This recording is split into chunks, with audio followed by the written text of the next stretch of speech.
Q.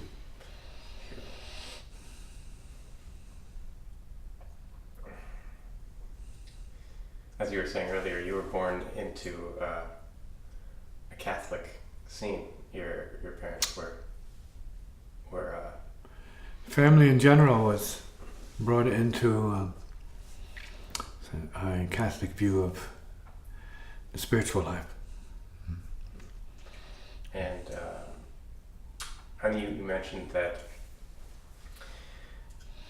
very early on you found drums as an access point to the spiritual or the inner. Yeah.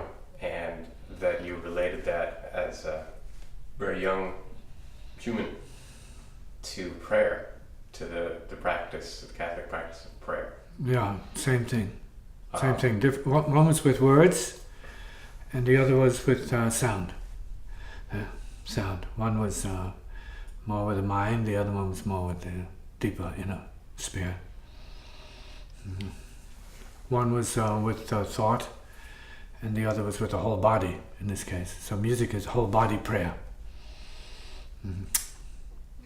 And can you talk a little bit more deeply or specifically about prayer or the way you play?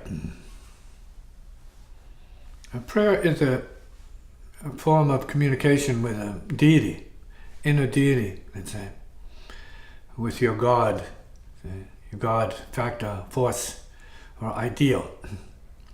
And all the religions have this sort of value system. There is we won't say a higher exactly, but we can say a greater picture, a bigger reality. And so they all aspire to realize this bigger reality or try to bring it into their world or their mind and their heart, and or try to reach out into what it is, expand into what it is. It depends on the practice and where you are in your level of practice. We're talking about the God factor and what the meaning of that is for all the different peeps. Now, of course, the meaning is relative. It depends on your experience, not your faith or your belief, but your experience. You can have faith and you can have a belief in something, a concept, an idea, and it may have nothing to do with the reality. Then you can have an experience, which then becomes a way of creating a different force in your awareness. And then it becomes more an aspect of what you experienced, and not so much what you experienced in past tense, but what you're experiencing in the present. So it depends on what one is experiencing to determine to what degree any form of communication or communion, to use a word, is effective, and to what degree. So it's not what it is, as much as who it is that's practicing it. So we have to keep that in mind as a more or less a higher consideration. So one formula is not going to work for everybody the same way. For people who are, let's say, in terms of the Catholic Church, the extreme examples were considered saints. And you have your saints in all the traditions, these extreme peeps, maybe freaks of nature, who are like a pure example of what the practice is. They could also be considered yogis. Right? And so the idea, regardless of what you're considered, what your school is, we're talking about inner communion, inner communication with something which we'd have to say would be divine because of the beauty of what it is. And it's not something you can imagine. A lot of people think, well, you're having a fantasy or something. No, it's something that's revealed to you from the inner worlds. You can't imagine what it is. And then when it happens, you can't imagine you're experiencing it. So because it's beyond what you ever thought of before. In some cases, if it descends into your consciousness, it blows your mind. So it blows you out. So it's more than you can handle. And that's kind of like goes back to the Bhagavad Gita. We're talking about the Hindu school of thought, where you have the example of Krishna, Lord Krishna, and the disciple Arjuna. See, and Arjuna is saying, Lord, Lord, please take this vision from me. It's overwhelming me. It's too much. And he wasn't ready for that much of what it is. It was beyond his mind. See, so there is a lot. Like you can be overwhelmed by a tsunami. You can be overwhelmed by high winds. You can be overwhelmed by a lot of things. And no less the inner vision, no less the inner worlds. They can overwhelm you and blow you out, and at the same time enlighten you through shock, awaken you, see, through some kind of flabbergasting experience, an appearance, let's say, or an emotion that you've never experienced at that intensity before, or at that level of beauty, which is a transcendent level of, these ordinary things, feelings, emotion, and more than exaggerated, blown out. See? That means they come down upon you. These things happen. It's not to everybody, so because it doesn't happen to you doesn't mean it's not going to happen to the next person, or shouldn't. And so we're talking about various means of communication with whatever this is that enables you to feel more in alignment, more intimately related to what this is. And that's what the practice is for. Opening you up to a heart level, that means a beauty and loving, graceful sense of what it is. In your case, the individual's case. And it can be done by thought or prayer, a certain kind of meaningful interaction with what it is. Something very affectionate, very respectful, dear Lord, dear Inna, dear Spirit, see? Dear heart, maybe, if that's better for you. The image is better, heart, dear love. Yes, all of these are all in the same ballpark. Whatever you want to call it is what it is. But what it is in truth is beyond words. See, so you're just creating some kind of a construct, a communicational construct. So say, dear Lord, I love thee. I want you to protect me, or I hope that your guidance can be bestowed upon me if I'm worthy of it, or if I work and practice this, maybe there'll be a result. So of course that's kind of a negotiation, a deal you're trying to swing with the inner. Sometimes it works, sometimes it doesn't work. But for peeps who are curious, then it's worth whatever it takes to bridge the gap. See? Because there is a gap for a lot of peeps. They're suffering, they know it, it's palpable, it's overwhelming them, it's keeping them in a certain state of consciousness, a state of maybe undoing, a state of non-doing in a negative sense, they can't do. And then it may take some of that very same, technique phrased differently to get a proper result. So then you have to be careful as to how you phrase what it is. Sometimes if you're praying or asking for blessings for certain peeps, you're going to bring your best wishes upon other peeps, like your family. You want to protect them.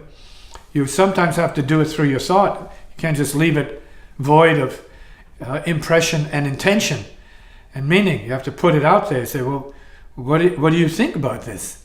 What do you mean? And you have to put it in words. Say, what I mean is I want my people protected. I want to protect my people, my family, my children, my tribe, my nation. You see it happening here. And God bless America. God bless the United States of America. God bless planet Earth. God bless the solar system, including that nasty sun. God bless the galaxy. God bless the universe. God bless God's blessings, and so on and so forth. Goes on. Depends on what it is that you're trying to link with, to what degree, in order to satisfy a result of feeling more intimately in connection, in resonance with what that is. Not for the power and the glory of it, maybe for the peace and the healing of it. That would seem to be a very high aspiration. Comment. But as they say in the Bible, ask and you shall receive. But it depends on who asks, in what way, and then that'll determine what it is that comes back. Because you might not get what you want. You might get what you need, not what you want. Continue. So when you're playing, do you have a... The wish is to bring healing to the peeps.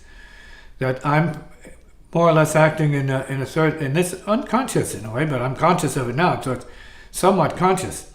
That the music is a way of bringing down blessings for the peeps, guidance. And it does happen because the peeps come up to me and say they got it, they get it. And it's more than the music. They feel an opening. They feel some kind of intimacy with the deity in some way. Something deeper within themselves. Maybe their heart. If you want to call it your heart, it doesn't matter. Your guardian angel. You can call it whatever you want. It's a very, I guess you might say, individual process. Okay? And we don't only have to get that or can only receive it from music. You can receive it from nature.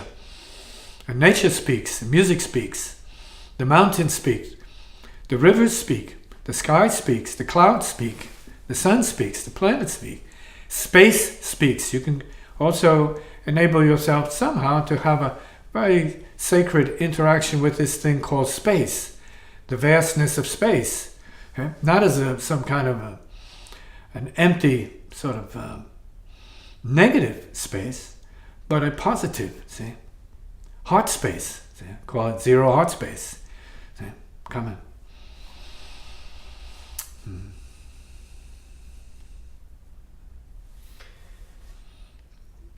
Does that relate to the Buddhist practice of what seems like imagining space or imagining nothingness, trying to create that? It could be. Okay, it could be that. And there are a lot of practices that, let's say, even native practices say that there's a father of the sky, sky father of the sky, sky worlds. See, we're talking about the sky worlds.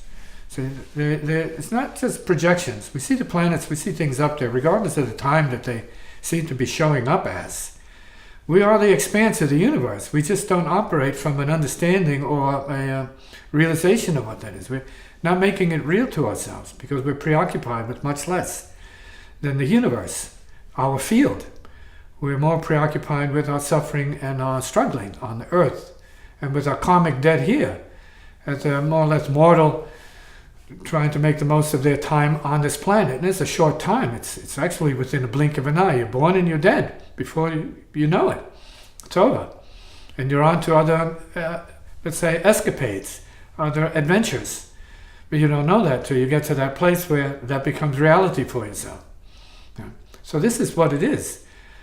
In terms of practice, bringing the positive of what all of this is to your field, into your field and into your world. In other words, you're working towards being the positive of the universe. See, being the brightness, the lightness, and the heartfulness of what it is. It's something you have to practice to get to it. Otherwise, good luck getting to it, because if it's never occurred to your mind, then that's how close you are. You're not at all. See? Yet what it is so intimate, you couldn't breathe without it. Your heart wouldn't beat without it. But if you're unconscious, you're not accessing it to the fullest degree possible. You have to be completely conscious of it, completely embracing it, accepting it, and living in the grace that is. It's grace space. Right?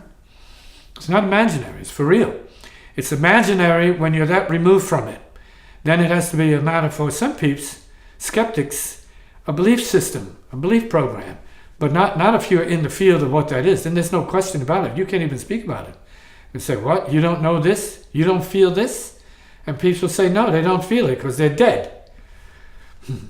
And so, because they're close to it. If you're open to it, you might feel more. You have to be open. So you've got to open your eyes to see the light. Not just approach it with closed lids. Huh?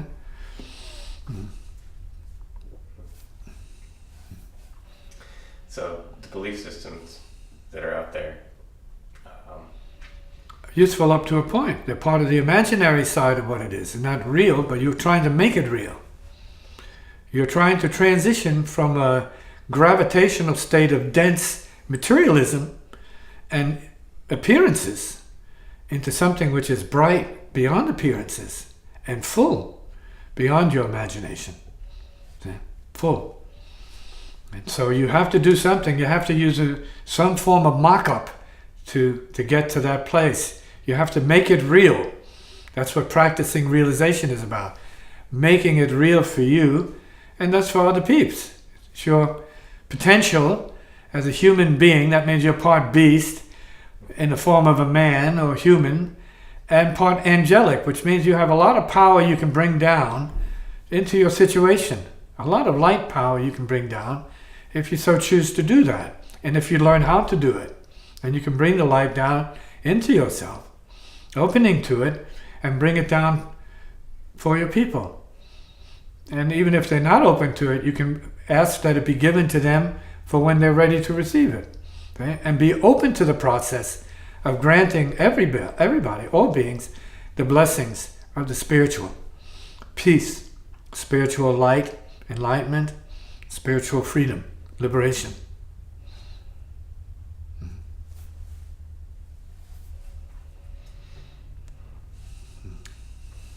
The belief systems that we've been talking about. But there's real belief based upon an intuition. Yeah. And then there's believe. Well, you have to believe it because you have to believe it, but you don't really believe it. They say I have to believe it, so I'm going to just sit here and believe it. That's not belief. You're not being belief at all. Go ahead. These systems all seem to have the basic prayer function in some form of meditation. You're talking about practices. Practices, exactly. Yeah, practices have it, yeah. How are those practices, say for the Buddhism, the Catholic or Christian, and the heart fire sound practice, how are they distinct, and also how are they the same practice? Well, heart fire sound practice, if I can use the concept that I brought into the world to make my point clear, in terms of why I do what I do and how I do it, is that sound is first. But the sound that I speak of is not the sound you hear. And we're talking about the sound of life itself. It's a huge, huge, huge orchestra, right? Like a super symphony, symphonic presence. It is living matter vibrating at a subtle, like a harmonic, at a harmonic pitch, at a harmonic level. It's a harmonic dimension of recognition. That's what we are. It's the upper levels of our sort of earth being. And it's audible with the spiritual ear. It's audible. And so that's one level of it. Then you have the chanting of these various, and the prayer forms, the incantations that you have throughout all the religions. And it's really about the meaning. It's not about, without meaning. It's not about just the sound. It's sound and meaning until you are able to pass beyond the meaning into the pure sound. It's the same with the idea of the people being in the spiritual field.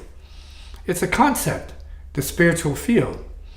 The people who are involved in spiritual works are usually in the process of becoming spiritualized, in a sense. Learning more about it, assuming more about it, hearing more about it, feeling more about it, and working towards becoming more what that is beyond their suffering and their mortality, their flesh, so to speak.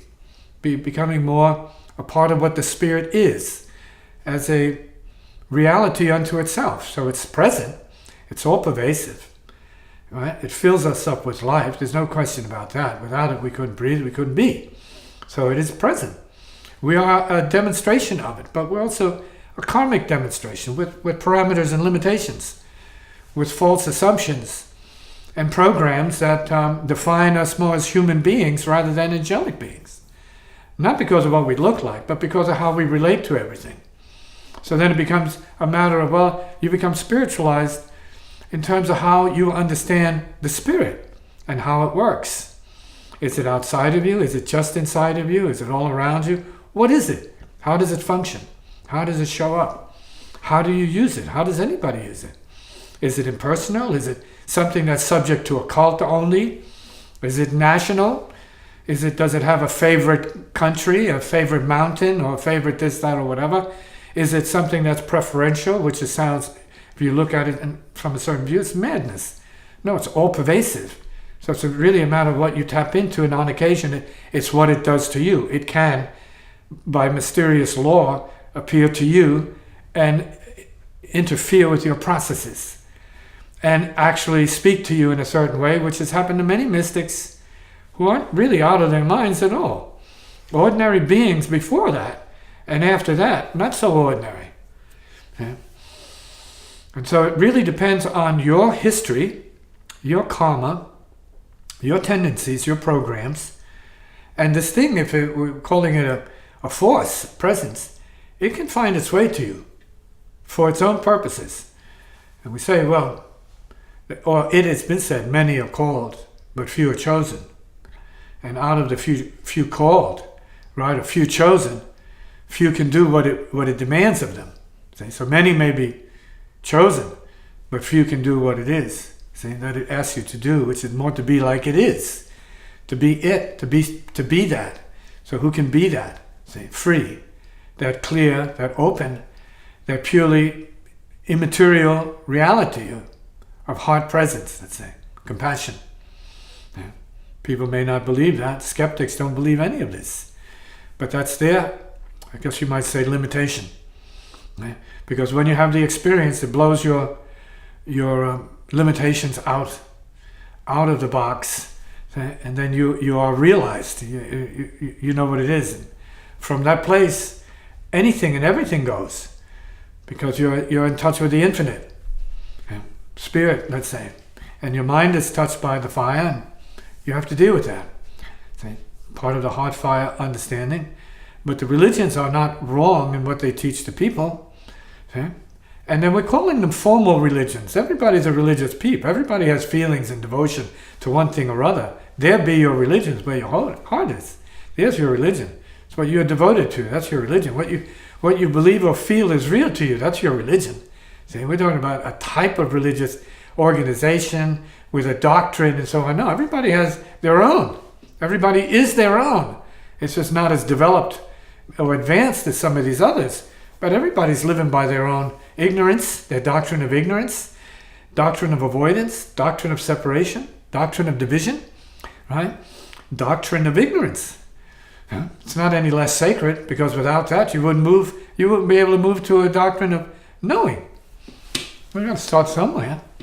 You start with ignorance, you start in the dark, and you start with the heaviness and become the light, because originally that's all there is light. You have to realize that. And by identification, you believe there's no light. Until you start to identify with the light, and then it takes you beyond your belief into what it really is. But the only time you're going to realize what it really is, beyond appearance, is when you're open to it. And then you're open to what is true. Yeah?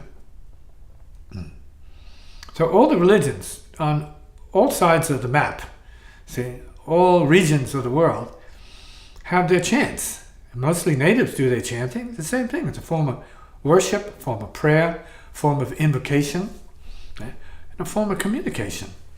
So we have to ask, who does the praying in you? Is it really you that does the praying? Or is it something deeper that does the praying when you get to that point? Then you see the praying prays by itself, then there's no self involved in it. Because when your need is strong enough, as you hear in disasters, you hear the words, even from atheists, "Oh my God!" Say, "Hey, but I thought you were an atheist." "Yeah, I was before this." But now what I see and what I hear, it's something that comes up. It's not about anybody. It's not even about anything. It's just really like a statement of awe. Okay? That means beyondness. See, divinity in some small way has manifested something for you to comment on in such a way. Exclaim or declare, "Wow! Holy!" Okay? And so there it is. Its presence is felt, but its presence is never not here. It just, for the sake of the material and the physical, has to show up in certain dramatic forms, or shocking forms, or certain forms unique to itself. Right? Appearances, visitations. See, to build your confidence in the fact that you are in the body, but you think you are the body, and thus you are in ignorance. You don't know. You can't know. You have to know more. You need to know what it is to be here in the spirit without your body. Okay? To be more the spiritual body. And then it becomes a matter of practice, karma, conditions, the right conditions to enable you to move in that direction. Or whatever it takes. Maybe a miracle is what it takes for some people to wake them up even a little bit. Some devastating shock. See, whatever it takes will happen for those who are destined to experience it in its own way, in its own time. Yeah, coming.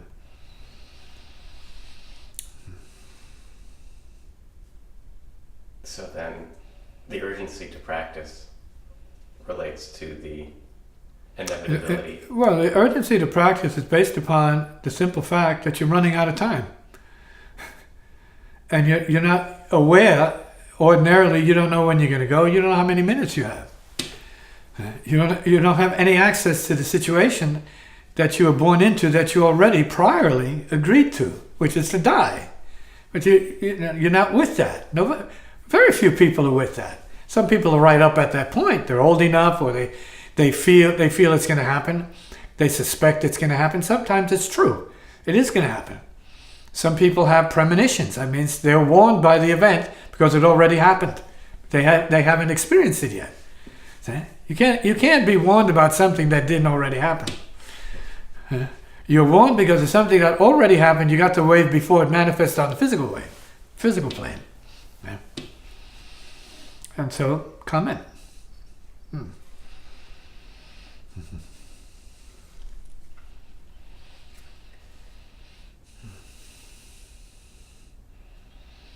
So all the chants throughout all the traditions are an opening up to the higher or the greater or the heart force itself. Because we need to open to receive more than what we're being and what we've been being or have had to be before. So then there is this understanding of expansion into infinity. We are part of that expanse, and the heart is that infinite expansion. But not too many people practicing that, being that, following the heart to its infinite expandedness, or the mind's infinite expandedness to higher mind, transcendent mind, beyond mind, to zero means complete, all mind, no mind, all heart, no heart, zero, all beings, no being, zero, all worlds, no world, zero, all realizations, no realization, zero. That's simple. Comment. Also, all sound and no sound. All silences and no silence. Phew.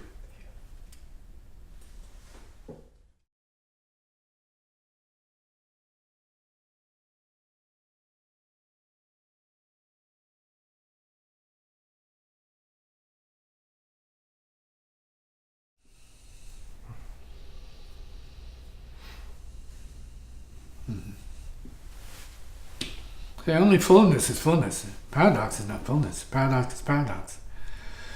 And because paradox is paradox, it has its own fullness. And so since fullness is fullness, it has its own fullness, and then it's a paradox.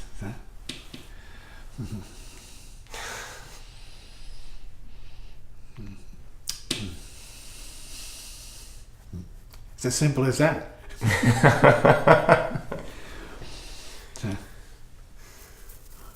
And the beauty of paradox is that you have a situation where it's not one thing or the other thing, yet both are part of what it is. The is and the is not. The is what is not, and the is not is what is. So understanding that is a way of bringing peace. So it's not so much about fullness, but calming you down, bring you to a state of quietness, wonder, awe. It's kind of like the mind confronting itself and canceling itself out. The is not. Stop. Cessation, peace. Relax it. Let it go. Diffuse it. If you try to figure that out, then you become stressful. It's the same with differences in certain peeps. We are too often as a human race shocked by what other people do. We say, how can we do it? What is a human being if not a miniature universe and capable of anything and everything under and above and around the sun? We are beast, we are earth, we are everything the earth is, but yet we are also very controlled into being human beings. We are programmed to be good human beings, citizenry of a nation. See, well-behaved creatures when we are the worst kind of animals in potential. We are not merely just humans. We are more than humans. That's the paradox. We are angelic. We are the spiritual mix with the gross embodiment. So we are all of that, and we have to manage that, and not just let it happen, but you have to have some intelligence so that you have some sense of responsibility and some sense of accomplishment in terms of what you're here to do, and that is to navigate the waters and bring some sort of balance to the reality you're born into. Make it work. And that's what most beings are trying to do, regardless of their level of intelligence or spiritual level as well. They're trying to make things work, and in the form of making it easier for other peeps. Having what you have, having attained some kind of accomplishment of understanding. Understanding is an accomplishment. It's not easy to come by certain levels of understanding. Intelligence, certain level of intelligence is an accomplishment. Even though it may be given to certain peeps, it's given to you because you accomplished the readiness for it, and so you have it. And this is true of everybody. Physical capacity, these are all accomplishments. Not the end of it, but the starting point. See?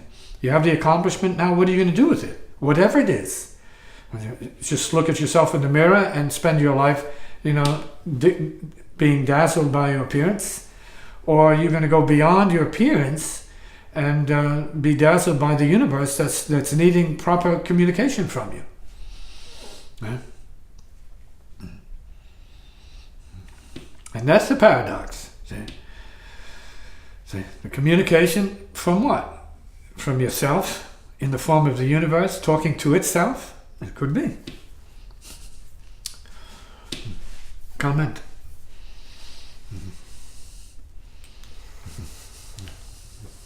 You.